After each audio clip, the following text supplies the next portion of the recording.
Good evening, everyone. Thanks for joining us today, and good evening to everyone that's joined us through Zoom. And welcome to Treasurer 101, a beginner's guide for new treasurers. I'm joined here today by my classmates Seth, Jed, and Ollie. We're students at the University of Otago, and we're excited to be presenting the seminar to you tonight. What is your role as a treasurer? You want to maintain accurate financial records that meet the requirements of both the board and the law, and in the case of university clubs, the OUSA. You need to be aware of the information that needs to be kept for the financial report. This means you'll hold on to receipts, bank statements, and any record of income or expenses, which we will be elaborating on later. You need to give reports at meetings summarizing the current financial situation of the club.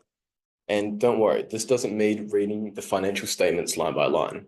You're mostly just giving an update, like we made $400 from the quiz night, spent $200 on food, so we're currently sitting at $1,200 in the account. You need to be honest, act with integrity, and have attention to detail. But no one expects you to be perfect, but they do expect you to not accidentally spend money you shouldn't have or leave out any key financial info.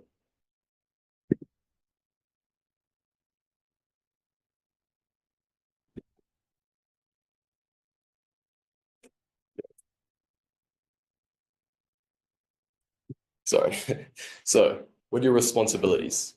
You want to keep a record of expenses with receipts and income. This is your bread and butter. If the club spends $40 on printing posters, you write that down and keep the receipt. If someone buys a membership or pays for an event, record that income. You want to collect and document membership fees and bank any cash received. You want to pay all bills and obligations before the due date. The last thing you want to deal with is late fees. They're a waste of money and it makes your organization look bad. So stay on top of any invoices or payments. And if you're feeling unsure, feel free to book an appointment with us. You'll be an authorized signatory and manage the club's bank account, which basically means you're responsible for approving and managing transactions. You'll probably share access with the president or secretary, and that's just a safeguard to make sure no one person has control, which is a good thing. You want to maintain a list of equipment owned by the club, also known as an asset register. This could basically be anything such as speakers, sports gears, or banners. Basically, anything valuable that the club owns. You list it out and track it so it doesn't disappear. And you want to create and manage a budget for the year, plan for upcoming events and their costs. Monitor predicted expenses with actual expenses to ensure that your organization is staying within budget. So let's talk about managing cash.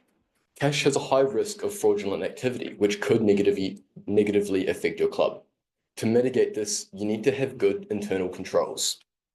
Ensure your organization has clear financial procedures. For example, any payments taken must be recorded with the customer's names. If you're collecting money for something like hoodies, write down who paid and how much. Don't just guess. That way, if someone says, "Hey, I paid you," you can check. Jed will be covering some software options that can help you with this later. Separation of duties. Always have two or more people involved in the handling of cash. This helps prevent mistakes and remove suspicion. If you're ever handling a cash alone, even if you're 100% honest, it could look sketchy. Having a buddy helps protect you too. Don't hold excess cash. Ideally, it should go straight into the club bank account. Ensure complete financial transparency, which basically means that your executive and club members know what's going on with the money. Remember that you're not keeping secrets, you're managing club funds on everyone's behalf. And make sure to ask questions if you're unsure or suspect that the finances are not correct. So, meetings. Once a year, you'll have an annual general meeting, which you'll have to prepare for. And this is often when the financial reporting and annual reports are made. The treasurer's report contains what money you started with, what money you've spent, what money you've received, and what money you're sitting at now. And it's a time for any concerns to be queried, any concerns or queries to be voiced.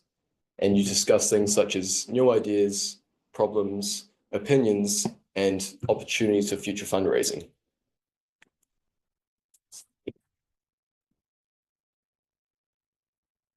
How is your club set up? This is important to know because different types of clubs have different structures and requirements. Informal or unregistered clubs have no legal status and minimal reporting, just tracking spending. Incorporated societies are separate legal entities and have reduced liability. This means that the society is responsible for the liabilities, not the executives. Incorporated societies must also have reporting requirements. They must file annual financial statements under the Incorporated Societies Act. Incorporated societies are community-driven. Charitable trusts are similar to incorporated societies. They are also separate legal entities and have reduced liability. Charitable trusts are more asset-based, where assets are held and managed for charitable purposes. Charitable trusts need to be registered with Charity Services. Charitable status. Incorporated societies and charitable trusts do not need to have charitable status. And just because you are an incorporated society or trust does not automatically mean that you have charitable status. To obtain charitable status, your club must have a charitable purpose, provide a public benefit, not just the club members, and apply to Charity Services. Charitable status comes with additional reporting requirements to Charity Services and tax benefits.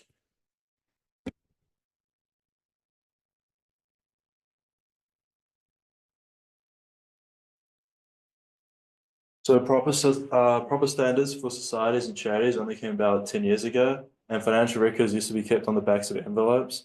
Nowadays, there's a lot more requirements for reporting. This term for increased regulation is called professionalism, meaning that scrutiny has increased over time and there's a higher expectation. I'd like to first note that this legislation is good to know, but I'm just pointing these out for reference. And you do not have to scribble all this down because we'll assist you with all this during a DCA session. So most likely you're not going to be a legally incorporated entity, which gives you some advantages, but also some limitations. Some advantages of this are fewer legal and admin requirements, more flexible structure with less rules and restrictions. And some limitations of this are that members can be held personally liable, and the club as an entity cannot enter into contracts, own property, or borrow money. It's important to understand this before committing a club to anything. If your club is incorporated, you may have additional obligations and benefits. If you wish to become an incorporated society, it is important to understand the pros and cons, which can be discussed with the CDO.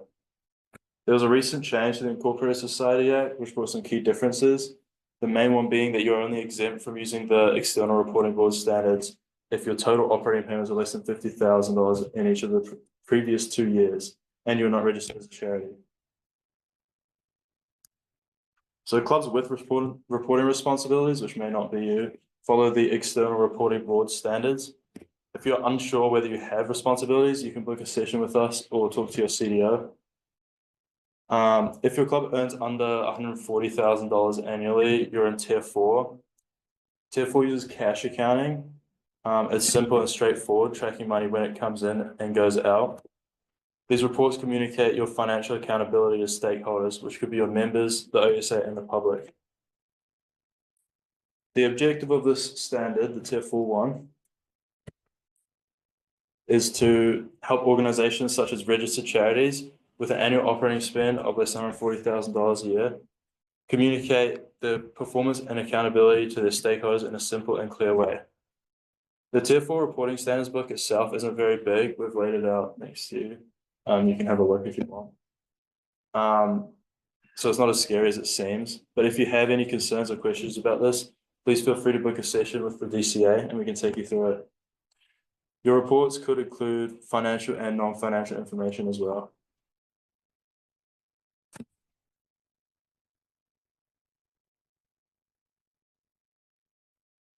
Recording cash inflows and outflows. There are two main ways to do this, which are cash accounting and accrual accounting. So let's start with cash accounting. This method is very straightforward. You only record money when it actually changes hands. So income is only recorded when cash is received and expenses are only recorded when the cash leaves the bank account. This is the method most clubs and not-for-profits use due to annual reports being required in cash accounting. So it only makes sense to record all revenue and expenses like this. Now, on the other hand, we have accrual accounting. This method records income and expenses when they actually happen, not when the cash physically changes hands. On the next slide, we'll walk through an example of each method to help clarify the difference between them. So, let's say, for example, your club was holding a fundraiser on June 15th. Tickets were put on sale for $10 and there are 100 tickets sold, meaning a revenue of $1,000. The catering cost was $500 but wasn't paid for until the 1st of July. Under a cash accounting system, the $1,000 revenue And the $1,000 revenue would be recorded in May when the cash was received into the bank account, whereas the expense of the catering wouldn't be recorded until the 1st of July when the cash leaves the bank account. Under an accrual accounting system, the $1,000 revenue and the $500 expense are both recorded on the day of the event, which is when the event actually takes place. The main idea here is that no matter the method, the bank account balance at the start of the year plus the cash in minus the cash out should match the ending balance.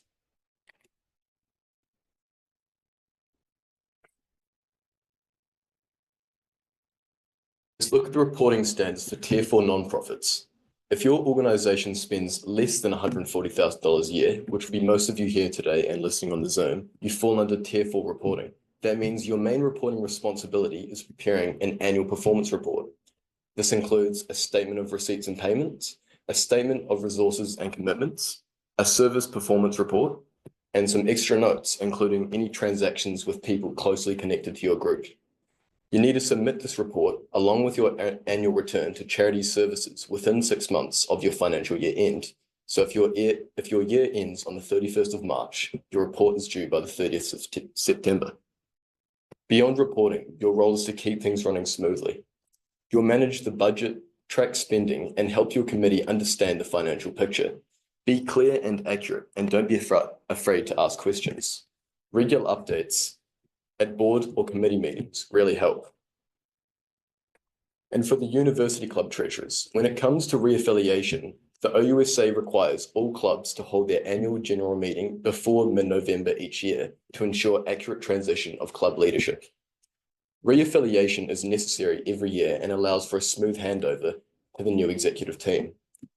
And remember that affiliation with the OUSA gives you access to benefits such as regular room bookings, clubs day participation, equipment hire, and grant funding.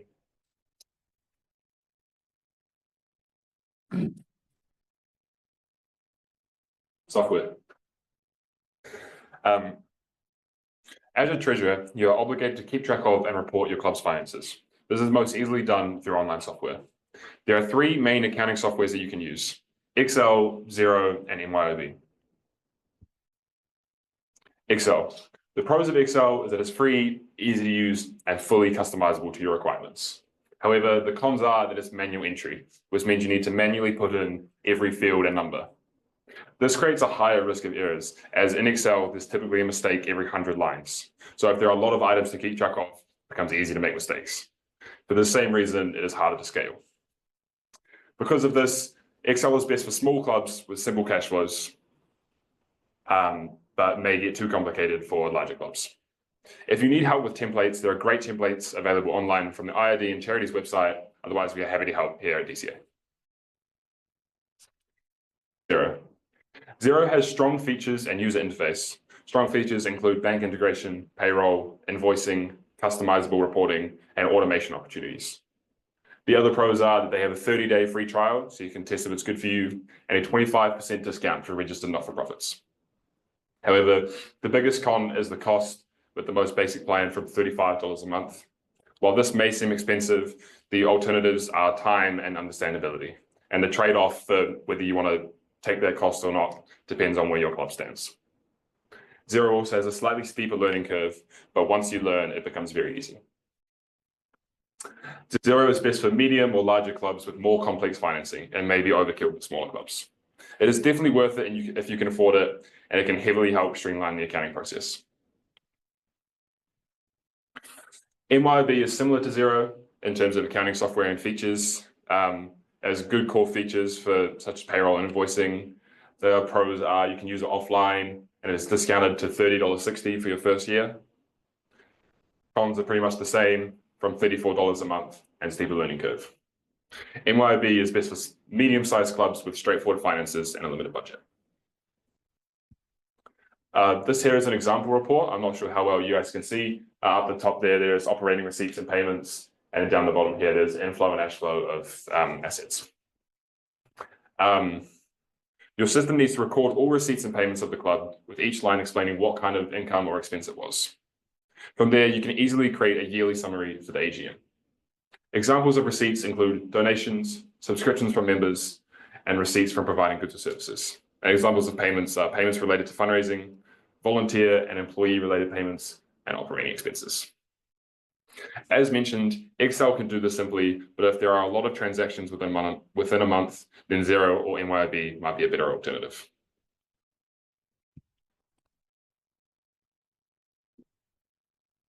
So next, we're going to look at fraud or misstatement.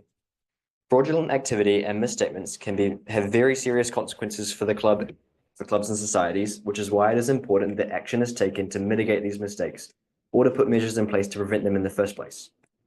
As a treasurer, you play a vital role in ensuring the integrity surrounding the financials of your club. Some of the most likely causes of fraud or misstatements are misuse of funds, inaccurate record keeping, lack of oversight on bank accounts, and cash not being deposited correctly. The key point here is that fraud often occurs when someone sees an opportunity, so our goal is to reduce those opportunities as much as possible. One simple way to do this is by involving more than one person in overseeing the club's bank transactions. If just one person has full control, it's easier for them to hide something, but when another person is checking or reviewing the transactions, it becomes much harder for any dishonest activity to go unnoticed. Another important tool is reconciliation. This means regularly checking that your records match what's on your bank statements, and it's a way to spot any errors or unusual activity quickly. Next is safety regarding access. Keep a record of everyone who has access to things like cash, equipment, or any other club assets. Make sure that these are stored safely. For example, cash should be locked away and access should be limited and monitored. And finally, try to separate duties where you can. If someone is receiving cash, they shouldn't also be the one recording it in the books. Having different people involved in different steps of the process make it much harder for any single person to manipulate the system.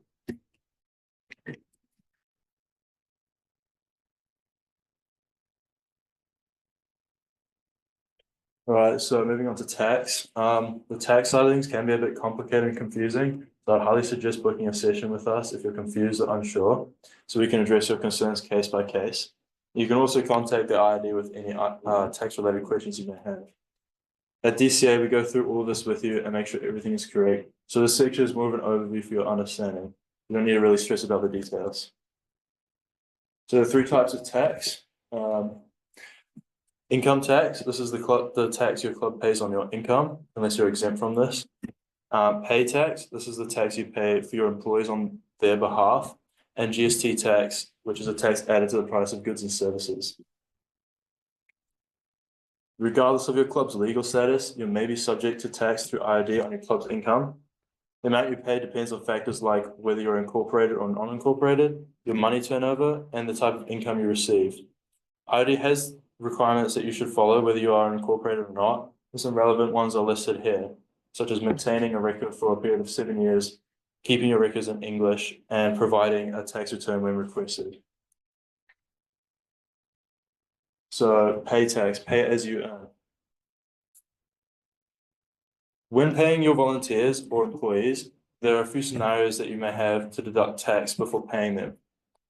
First case is reimbursing a volunteer for an expense such as petrol or materials. So this is tax exempt and just goes straight to the volunteer. No pay tax required. You can record this in your books at the actual cost, or if you don't have that, the best estimation. The second case is paying for an unusual service, which is called honoraria. An honorarium is a voluntary payment not part of the volunteer's usual employment, such as paying guest speakers, one-off workshops, or guided trips. Honorarium isn't taxable for the club, but it is for the individual receiving the payment. If the recipient is an employee, then the payment should be processed through the pay system, and you can use the IRD tax calculator for this. And if not, the tax must be deducted at the scheduler tax rate before you pay them. Sometimes a payment may be part honoraria and part reimbursement. In this case, you only pay the pay tax on the honoraria portion. Again, this could be a bit overwhelming and complicated, so we can help with all this during a session. Clubs and societies must prepare a tax return each year unless the income is tax exempt. Annual clubs and societies tax returns are due July 7th each year, with any payments due by the following February. If you think your club may be eligible for an income tax exemption, you can apply in writing to the IRD who will determine if you qualify for this. It's important to note that membership fees are not taxable income, but payments for trips or one-offs are taxable.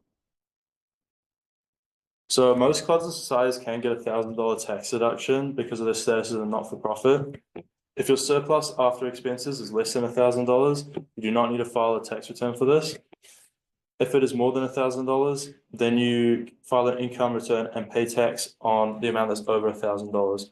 For example, if your income was $1,300, you only have to pay tax on the $300 extra. To apply for this, it's easiest to email the IRD directly, and you're going to need your club's constitution as well. Here are some clauses that you should include in your constitution. And if your constitution is causing you problems or lacking some important info, you can change it as well. So the personal benefit clause basically stops members from receiving benefit from the organization. So like they get paid out or whatever. An alteration of rules clause just restricts the changes to the constitution. And the winding up clause stops members from benefiting from any assets your club has when it winds up or dissolves. GST tax, you're only required to be registered for GST if your club provides goods and services in excess of $60,000 per year. Therefore, most of you won't have to do this. Many small charities get an audit, but it may not be necessary. For example, if the only auditable expense is the audit itself, it doesn't really make sense to get an audit, even if it's in your constitution, and you probably aren't legally required to get one anyway. Under this scenario, it may be appropriate to change your constitution, as an audit can be quite expensive.